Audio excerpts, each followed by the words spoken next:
Alright, today we're going to do a test with the 380 Interceptors.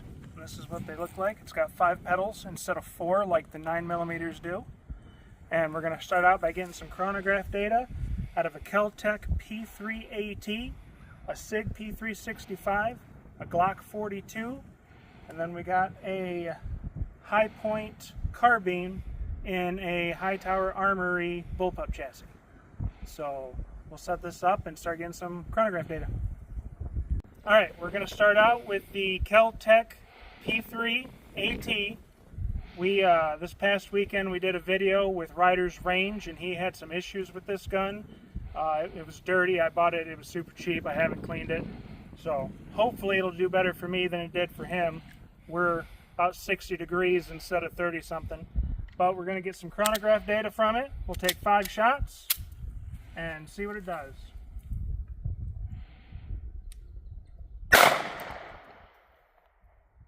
.1063, 1078, 1079, and I hit a plate at 70 yards, and a 1028. Alright, so out of the Kel-Tec we had an average of 1062. That's got a 2.7-inch barrel, and because of the rifling in that gun, it is by far the slowest one. This is my SIG P365, and this is what I use to get my ballistics data of 1200 that's on the box. So it was a little bit warmer that day. We'll see what this one does.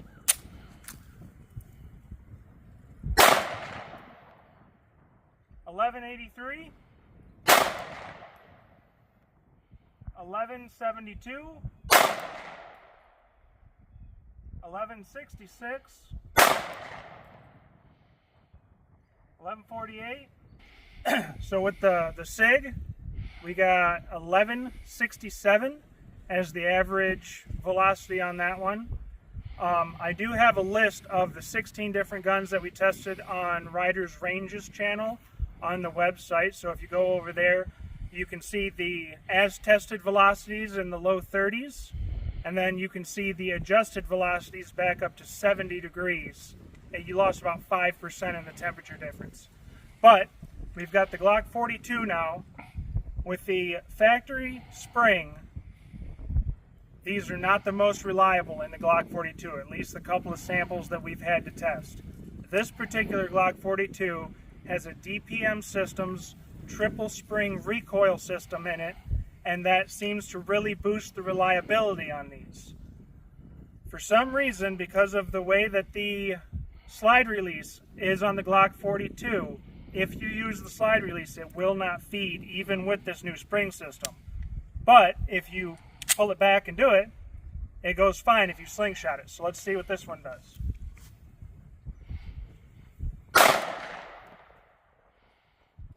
.1182, 1188, 1158, 1154, and then 1128, and the slide stayed back. So I'm working with the company that makes this recoil system, and if it proves out that we like it and find it to be reliable, I'll also have a link on the website to where you can get this recoil system for this. Let's try the other one.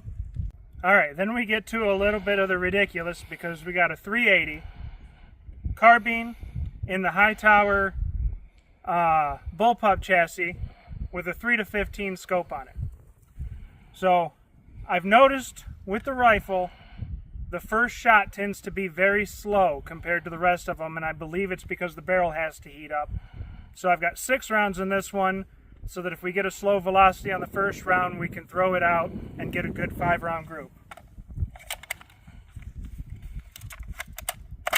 So let's see what it can do.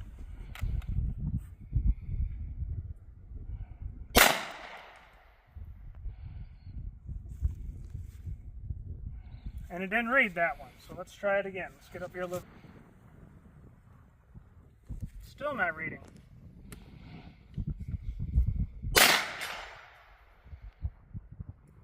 we go. That one got a 1248.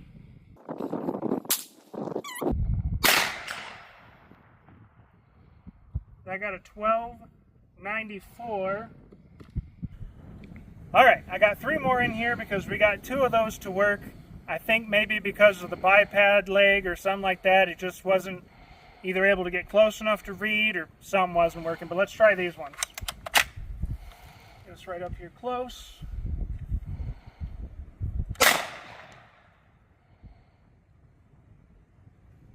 $967.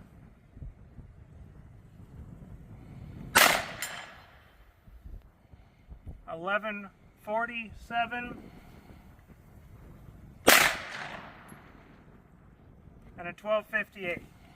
So I'm going to say that one that was in the 900s, it still just didn't read it right. But we'll take the 4-shot average and see what that gave us out of the 16-inch barrel. All right, so we got one loaded up. I'm going to use the P365, and we're going to try this clay. I haven't shot clay with one of them. I don't really know what it's going to do, but it's really dense. So with the 380s, I have designed them to work in your typical defensive situation with a 380. You're not going to stretch out and shoot somebody with 20 yards and have them function. But if you're inside that 7 yards in that typical defensive area or range, they're going to perform, and they're going to perform well. So let's see what it does to that gel block.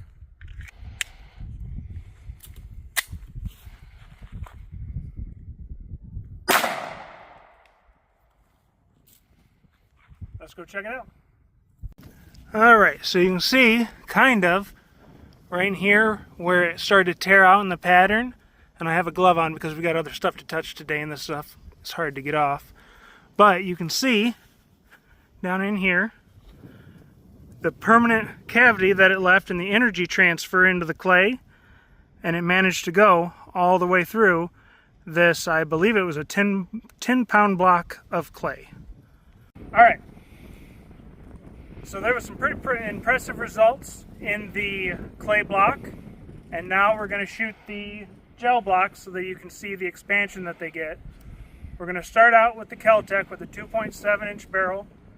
Like I said previously, this one has very wide rifling bands, and it bleeds the most energy off. So we're going to take this shot at about 6 feet, 2 yards, maybe a little more than that, and we'll show you the expansion out of this one at that distance.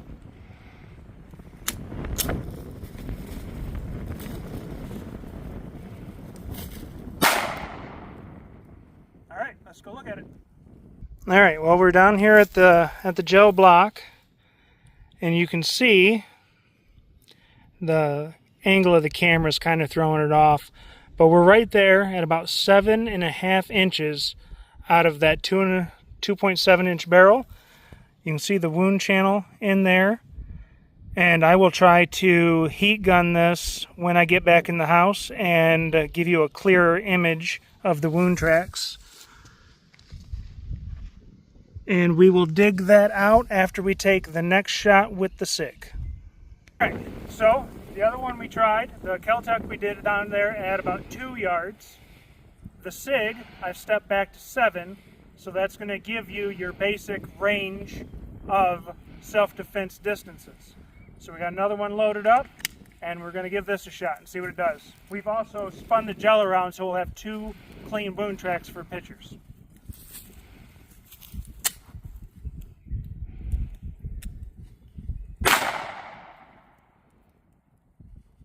Let's go see if I hit it. All right, so like I said, we turned the block around, and I could not have lined that up better if I would have tried. On this one, we got, depending on the angle here, you see it's about 8.5 inches, which would make sense because if the block is 16 inches, and this one went 7.5, that one went 8.5 to line up just about perfect.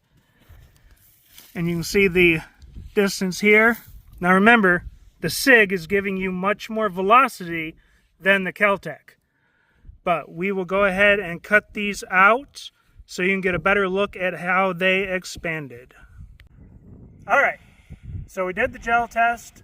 Hopefully I've got some some pictures rolled in after the shooting of what it looked like when it came out, and the wound track and all that stuff that was taken after the fact. But now we're going to shoot this pork butt that we've got over here, or pork shoulder, whichever one it is. I'm going to shoot one at the right top part where it's all meat, and we got a gel block to capture if it comes through, and then I'm going to try to hit the bone on the left side. So let's see what we can do. We got 2 Interceptors loaded up.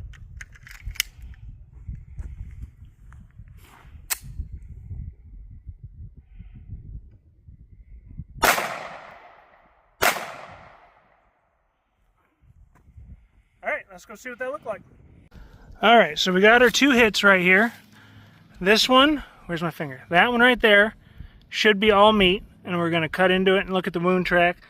This one right here, I'm hoping hit the bone or graze the bone, but we'll cut into that. So let's go ahead, and then why don't you cut into there and see if we can find this wound track.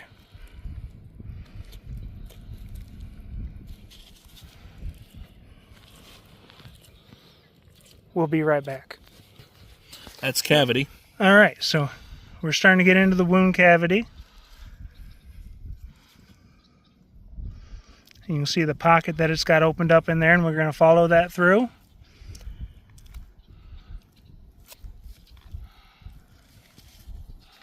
Okay. And that's exit wound. All right, so you can see the amount of devastation that one did. And now we will go ahead and cut the other one. Flip it over and let's see if it hit the bone.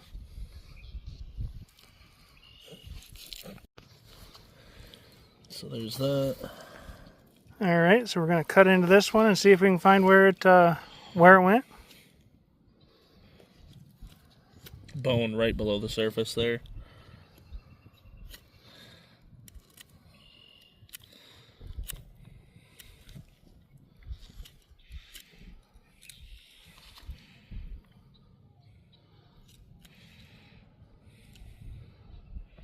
Does it feel like we hit the bone? I can't tell if you hit it or broke it. Okay. I mean, you can steel knife, but I can feel. All right, have to come at it from this side. Let's go that way then. Exit wound right here. Let's get the exit wound. There's the exit wound. Hold on. We got fragmentation right here. Okay, so I'm guessing we hit the bone if we got a piece of fragment there. Yep. Okay. That was buried about 1/2 inch from the exit. All right. That's gone now.